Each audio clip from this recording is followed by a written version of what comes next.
being an educator, Mm-hmm. what is kind of your approach to learning all this, like from start to finish? Like what's someone's, maybe they're at home, maybe they're a beginner or an intermediate, and they're just watching maybe videos on YouTube, and you get pieces here and pieces there, and you see a video, and it's like, just with this compressor, just turn this knob, and this knob, and you get this sound.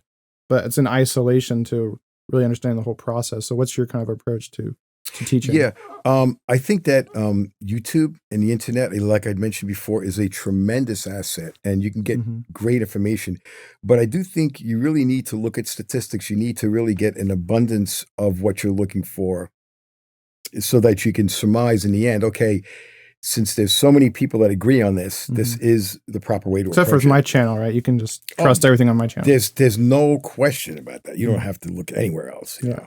But lots of times, because there's a lot of misinformation out there, you know. Once you kind of surmise, hey, this is the way to approach it, I think the biggest frustration a lot of people have is how much is too much, how little is too little, you know.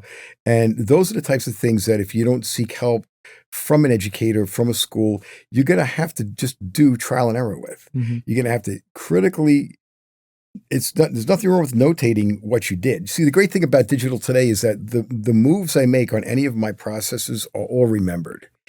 I've got sheets from the analog days of where I had to copy down everything I did on the console.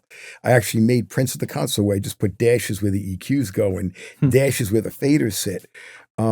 And then you would hope to recall that and be as accurate with your interpretation of what you wrote. So I wrote 3 o'clock. It was more like 2:30, you know, and that makes a difference, you know. So you would, you know, be focused more now, not on that, but on the setting you thought would be best, and then do an alternate setting and then compare them. You know, was my desire with this compressor to compress enough so that it was not detectable? Was I successful, or was my desire with this compressor to compress and create the effect of compression? A lot of the synth pop stuff would be that compression expansion, the purposeful misuse of compression or gating compression to make an effect. Right. So there's traditional ways and non-traditional ways to use these. My suggestion would be understand what they're designed for, then break the mold. You know, but to break the mold and not know what it's originally designed for you may be at a disadvantage, not really knowing what else it can do. So then really being intentional and sequential is really kind of the key. Absolutely. Have a directive and then explore. Use different plugins. No, that's not going to work. There are lots of times that happens with me. I'm looking for something and I think I have the go-to. And I go through my list and I pull it out. No, it's not quite it, you know. And then you finally fall into it's having in your mind's eye what you're looking for. Without that, I think anybody would be lost. A lot of people are short-sighted to that. They think, oh, how do I get that sound? How do I get that studio sound? Do you know what that sound sounds like? Could you think about right now in your head what that sound is like? Well, try to emulate that and keep looking for it. And if you can't find it and you may be frustrated by it, then ask or research why you can't get it. And then whatever little bits more of information you can find, apply that and see if that's the answer. Because the trends are changing. What's sonically good. But, you know, there was this whole period of time where the loudness wars was a big thing. Who can get the loudest recording? I had a client say, if the recording I did here can shut me down quicker than Aerosmith's Pump, then I will have succeeded and you will have created the best recording for me. And I'm like, really? For me, dynamics, forget about level, but did I capture how expressive the instrument is? When it was a drummer, when the drummer plays a small, you know, nuance of a snare flam to a big bang, was that dynamic captured right?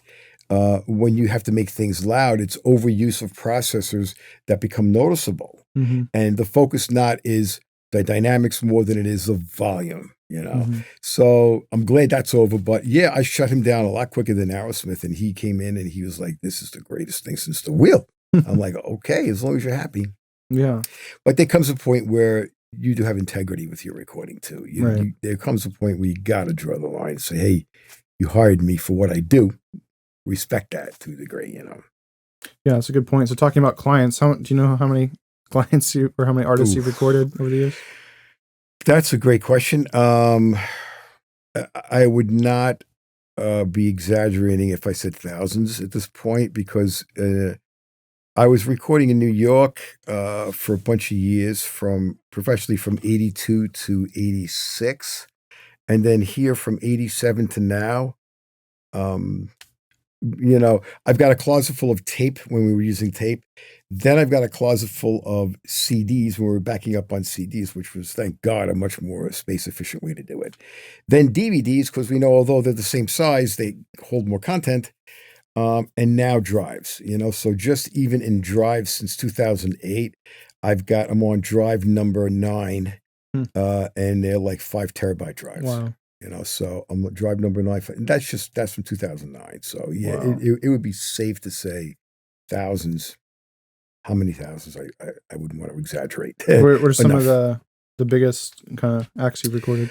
A lot of people think that if you record an act that's like real famous and known, that you've made it or that they're the best to record. Mm-hmm. I've been fortunate. I have recorded some great, great people who everybody knows, like, members of AC/DC and from the Four Tops to, I mean, a lot of different acts, voiceover work with a lot of people, band members from different groups, from Manfred Mann, and the list goes on and on. That doesn't become as important to me as working with somebody I really enjoy working with. And thank God those people I had mentioned were great people and were memorable experiences. And there are amateurs that come in and record that are not very, very pleasurable to record. And then there are pros that come in that are not very pleasurable to record. So, I once had a student say, wow, here you are in Florida, and if you were in New York, you could have made it. So what's your definition of making it? Mm-hmm. Yeah, so that's what you got to ask yourself. Yeah, it's prestigious to say I've worked with this one, I've worked with that one, I've worked with tracks, I've exchanged tracks with Rick Rubin, worked with Trick Daddy, stuff like that. Worked with this person as they were nurtured to become, who they are. I recorded Debbie Gibson's first project. I mean, as I think, the list goes on and on and on.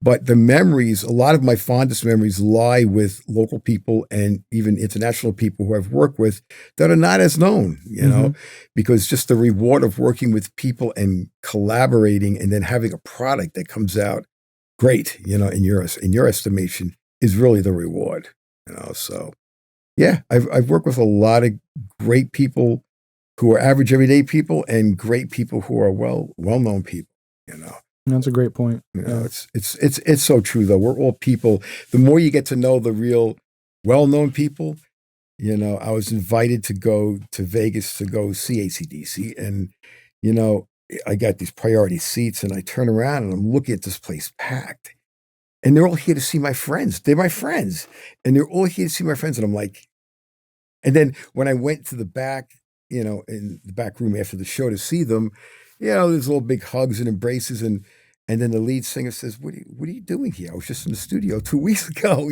I'm like, "I came to see the show." He goes, "Why did you fly away to see the show?" He's kind of right. I know them, but it's exciting to get that perspective of it. You know what I mean? Right. It's like, but you realize they are regular people. They're just regular people. So sometimes it's cool to keep that fantasy and that shatter it. Other times it brings you down to earth to realize, hey, they're like you and I. They really are. That was a good aspect to learn, how others perceive them. And you realize, I to this day, I still have these icons I'd love to meet, and, because they're untouchable. Once you touch them, your perspective changes completely, for the good, for some, for the worse, for others, Right. Fantasy's a powerful thing. It really is. Hey, if you got value from this video, feel free to drop a like. If you're looking for a proven step-by-step process for consistently producing pro quality music from home, then just grab my free rapid song finishing checklist in the description below. Also, if you're just looking for more tips and tutorials on how to produce pro level music from home, then just check out my playlist or video on the screen right now. All right, have an awesome day and keep creating.